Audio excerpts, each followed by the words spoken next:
చాలా ఊళ్ళల్లో క్రైస్తవ కమిటీలు అంటే ఏంటి తెలుసా? డాన్. ఏ మీటింగ్ పిలిచినా ఆడి పేరు ఉండాలా, ఆడి ఫోటో ఉండాలా. అందుకే నువ్వు కమిటీలో ఉండేదే. అదే నీ సేవకత్వం. మీరు ఒకవేళ ఎవరన్నా హర్ట్ అయితే చాలా ప్రైజ్ ద లార్డ్, పని జరిగిందని అర్థం.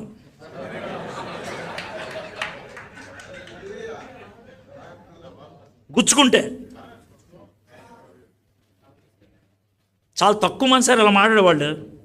ఎందుకు తెలుసా? మీకు సాఫీ చేస్తే మళ్ళీ పిలుస్తారు, మీకు రుద్దితే. నా ప్లేస్లో ఇంకెవడన్నా కూడా నన్ను పిలిచిన జోసఫ్ బెన్నీ గారికి వందనాలు, కొత్తగా ఎన్నికైనటువంటి ఐజక్ గారికి శుభాభివందనాలు, అయ్యగారికి వందనాలు, అయ్యగారికి వందనాలు. పావుగంట మారుతాడాడు.